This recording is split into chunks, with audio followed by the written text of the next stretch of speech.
I'm Linda Williams. I don't know about you, but 2014 was one heck of a challenge for me with the loss of my precious baby sister, Judith. There was a lot of spiritual changing and changes of my mind that had to occur. And the 7 years that I spent writing the book was one level of healing. But the 2 years that have ensued since have been a matter of me realizing that I needed to quit telling God what I was going to do and get in line and in step with his program for me. The book was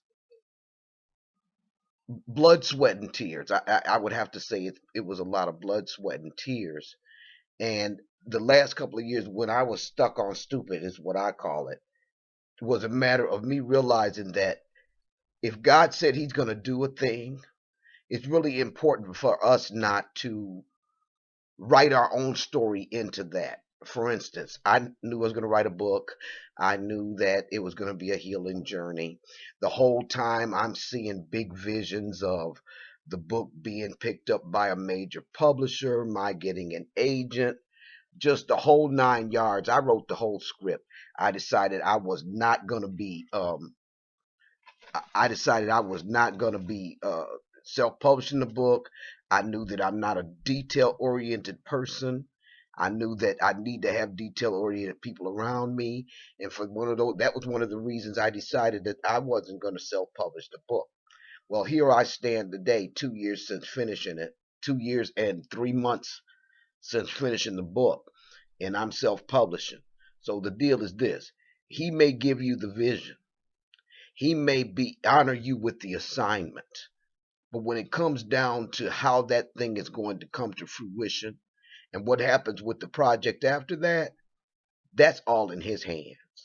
I just wonder if anybody else is feeling the same thing, where just you feel like a lot of times nothing's going right. A door will open, you'll get excited about it.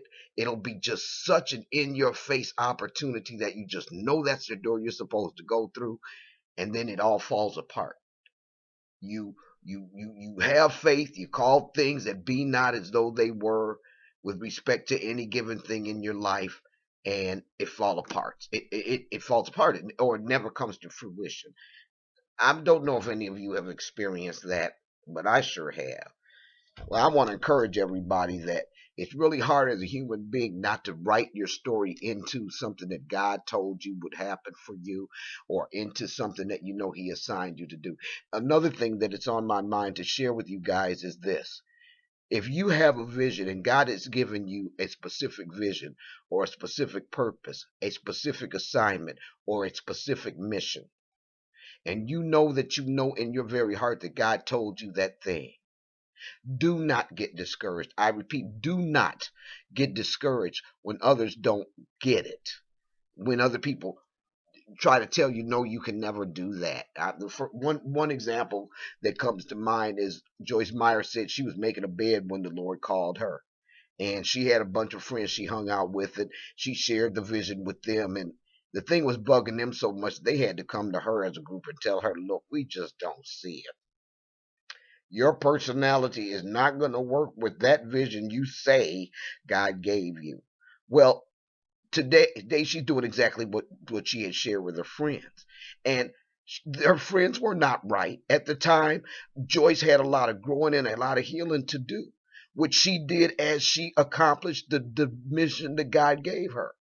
She didn't come into this thing feeling like she had to be all that in a bag of chips, and before she could step into her purpose. She stepped into her purpose one step at a time. And I remember she was saying that at one point she was teaching a Bible study in short shorts and smoking a cigarette. She stepped in her purpose right where she was. She stepped into it. She didn't wait until she had it all together. She didn't wait until she had completely healed. She didn't wait until she understood the things that she understands now. So her friends at the time were not incorrect about her vision.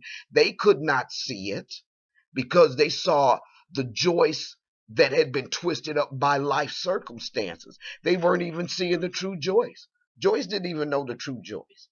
So if you know that God has called you to do something, I encourage you to do it. When I started writing the book, Every other word in the very first 3 paragraphs were curse words. Every other one. And I'm going to tell you the truth. I didn't give a flying rip. It was my book. I was going to write that book. I was going to be raw with it. I wanted everybody to see the rawness of what I was experiencing in my life. And I didn't care who didn't like it. And I even had the point of view that if religious people couldn't deal with it, oh well. I wanted that book to be real and raw. But as I grew and as I healed, layer by layer by layer, that the curse words came out, my whole focus changed. The focus became making sure that the people that God had designed that book to help would be able to read it and be edified by it, rather than to see Linda all over every page. So when I started writing the book, I wasn't there either. Anybody would tell you, when I had maybe the first part of the first chapter written, and I would read it to people, and I'd read it with the curse words in. Didn't care, please. But I'm a different person today. So I'm encouraging you that if God has called you to do something, you know that's your purpose. I'm asking you to just step into it one step at a time as He guides you. It doesn't matter who doesn't see you that way. God sees you the way He created you, and that's all she wrote. The pencil broke. That's all it is. And by the time that thing is complete and it's time for you to move to the next step in it, you'll be where you need to be at that point. But we've got to stop thinking that we've got to pull ourselves together and get ourselves good enough for God. Because guess what? If we could do it by ourselves, then Him on the cross would be a waste of dadgum time. We cannot do this on our own. We can't do it by ourselves. And He knew that when He created you. He knew what you were going to go through. He knew He knew I was going to be stuck on stupid. He knew it would take me a while to get it. He knew that I didn't see myself the way He created me. And He knew that before it was over with, I would begin to know who that Linda was. I'm encouraging you that that's what you need to do. Just if He told you to write a book, pen to paper. Write what you can when you can. If He told you to go preach, well, okay, I'm not suggesting that you get your hiney in the pulpit and be cursing like a sailor. But you take step by step by step as He guides you to do it. You still smoking, so don't smoke in the pulpit and get the smoke out your clothes. When you ministering to people who it might distract, just do what He told you to do. Because guess what? We've been hearing for multiple decades that we're in the end time. We've been hearing for multiple decades we're in the end time. We're living in the end time. Well, folks, I'm telling you now, I give you 30 minutes of CNN to prove to you that this is indeed the end times. And God is accelerating His purpose in this earth. He's accelerating the healing. And He really needs us to get on board with things. The greatest lesson I learned from writing Whose Apple Is It Anyway is this. It's not about me, but it's all about me. It's not about me to the extent that I need to be so worried about how Linda look, how Linda is, worried about who I'm mad at, who I'm angry with. It's not about me in that regard, but it's all about me with respect to my decision, my quality decision to get on board with the master plan. It's all about me where that decision is concerned. And I'm telling you guys now, when you come to a crossroads where the decision you make in that moment, in that here and now, is going to determine whether or not you will remain or place yourself on your path of purpose, or whether or not you're going to go a wrong direction. We don't often know that the decisions we're making in that moment indeed are our crossroads. The children of Israel stood smack dab in face of the promise that had been made to multiple generations of their ancestors, and they didn't even see it. I mean, just imagine that. There's God stood facing a defiant nation of His people. His back is to the promised land, and they're facing it, and He's having to disqualify. Nope, you all just denied destiny.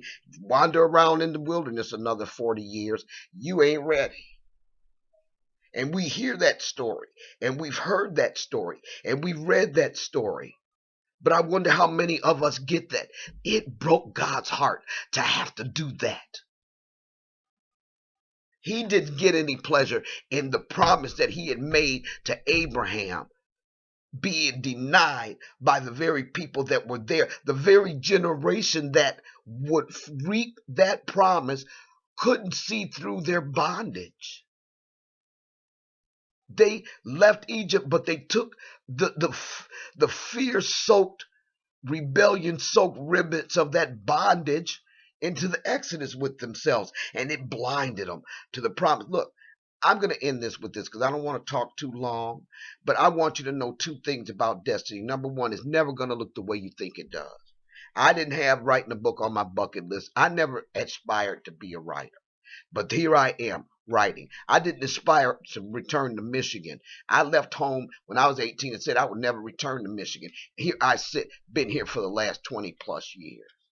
First of all, destiny is never going to look the way you think it will. And secondly, because destiny comes out of the very heart of God, God's creative purpose for you.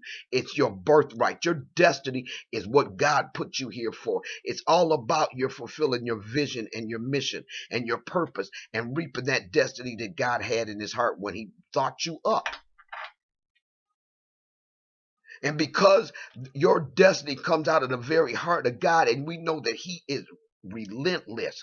He doesn't relent on his promises. He's not getting knocked around by wind or circumstance and situation. He is who he is. He says what he says, and you can believe he's not going to flip the script on that. That being the case, destiny cannot deny you. But you can deny destiny. This is Who's Apple a Day. I'm Linda Williams.